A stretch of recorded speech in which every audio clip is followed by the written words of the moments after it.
How you doing, everyone? This is Save Scranton. I am your host, and I'm going to be talking about something interesting today. Today, I'm going to be talking about the budget that was somewhat presented. Um, some interesting insights and tidbits about this budget. As I said last time, Scranton is on a course for bankruptcy. They do have this thing called the Amoroso Plan. I'm not exactly sure how this plan intends to save the city. I think it's trying to cushion the fall that's inevitable because what you see is an increasing budget, increasing demands, increasing costs, and mind you, there's still a quarter billion liability that Scranton is on the neck for that has to be paid. And so whatever plan these people have is again, it's not reasonable. So what you do see in this proposal, and this was outlined in an article that was published by the Times Tribune on the 12th, 2016, November 12th, 2016. Now, what you see here is that the police and the firefighter unions, are getting pay raises, increasing their pension and health benefit costs. Who's going to pay for this? The citizens of Scranton. This is the same police and firefighter department that has 50% of their staff on disability. And they also don't pay into the system through their pensions because pensions are not taxable. How does this help the city? Your guess is as good as mine. What else we see here? The mayor's giving himself a raise, $5,000 raise. I'm not sure how you can give yourself a raise under these conditions. In the private sector, it would be the most ridiculous thing for a CEO or an executive to have a failing company and then claim that I should get a raise. That wouldn't happen because, the shareholders, the owners, actual owners of the company, the shareholders wouldn't allow it. They would say, no, we're getting another CEO. That's preposterous. You're not doing a good job. Why are you giving yourself a raise? Another person, the business administrator, giving themselves a $10,000 raise. Again, why? The cost of living in Scranton, the last time I checked, is not that high. Why are these salaries raising? Besides, why?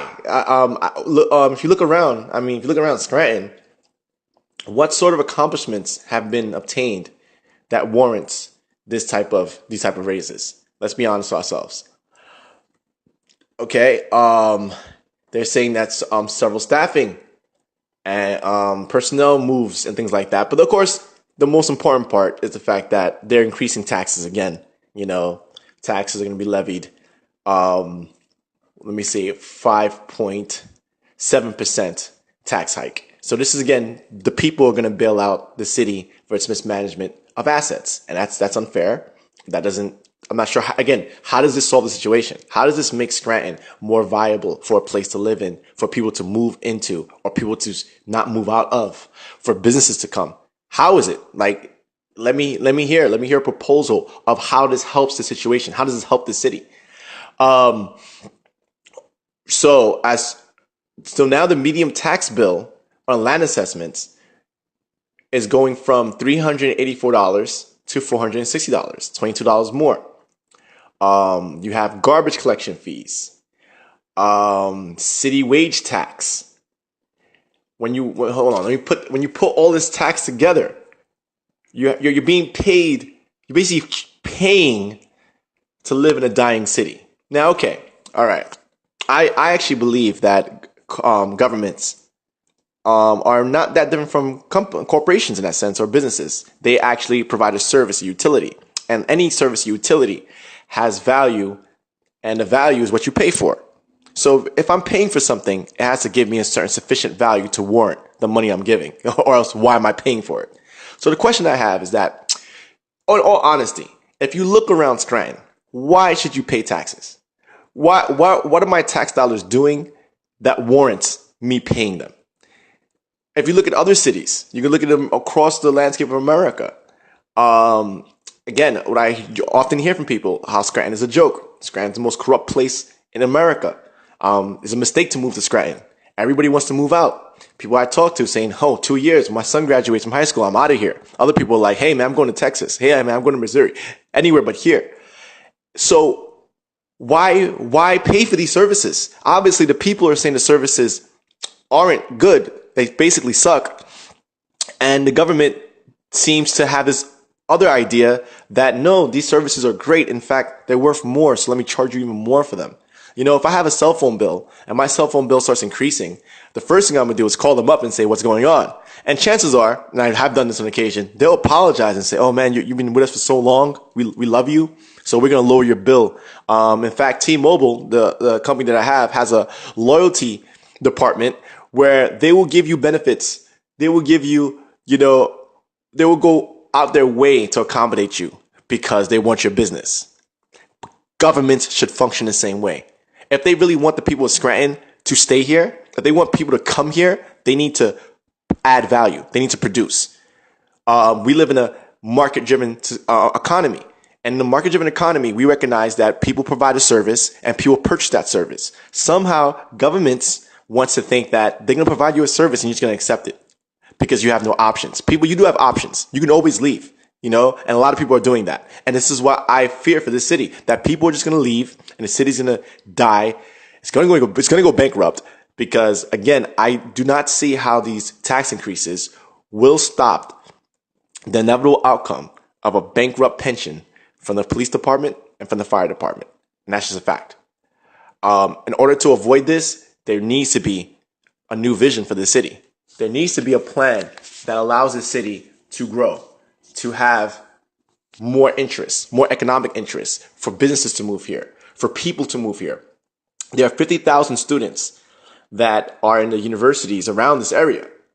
And if just a quarter of them stayed, that's a great influx of people. But the problem is there's no jobs. Like, seriously, why is it that everything we see in society in terms of technology, you know, in terms of anything that we see that's progressing at an amazing rate, it's coming from technology and it's coming from young guys who do not have much money. You know, they're bootstrapping, they're startup companies, and they're doing amazing things.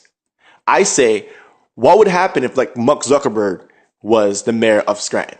Like, what would happen if someone like even Evan Spiegel, who's the founder and entrepreneur creator of Snapchat, a company that's valued at $10 billion, that he also made at the age of 21 years old. What if he was managing this place? The kind of ideas that are coming from Silicon Valley are ideas that can work anywhere because they're ideas. Technology can be used anywhere. And what we're seeing here is a government that's producing less, but yet costing more. It should be the other way around.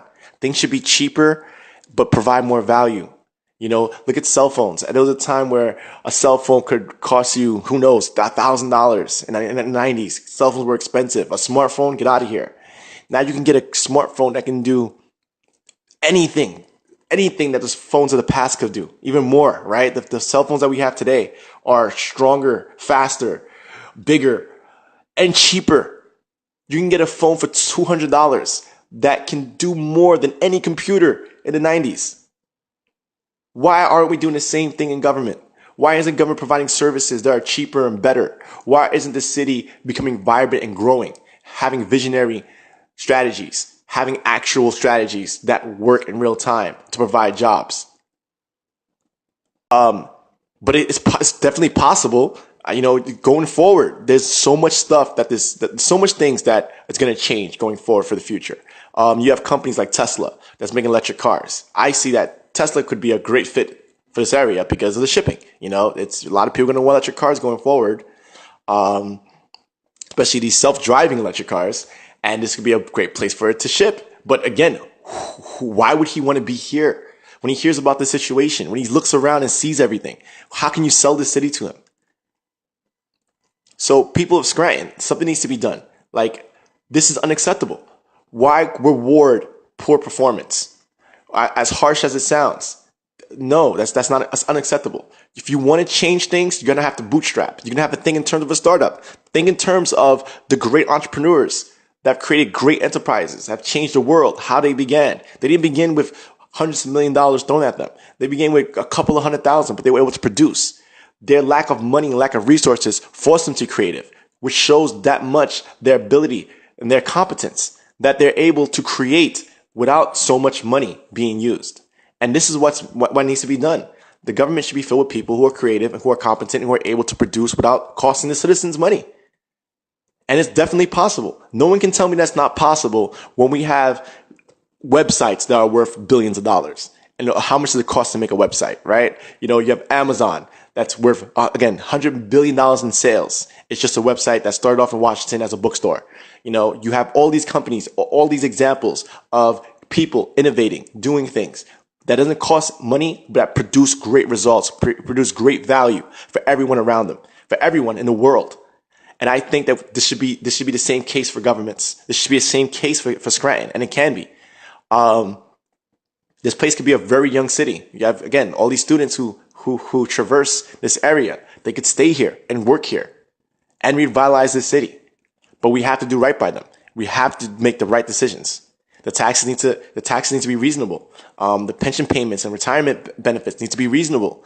The government needs to run lean and run efficiently and produce more than it takes in. It shouldn't cost the citizens of Scranton so much money to operate the government. The government should run like a startup. As crazy as that sounds, I want to know why that's not possible when we have startups, thousands of them, every day doing this. We have companies every day doing this. It can definitely be done. It needs to be done. It will be done.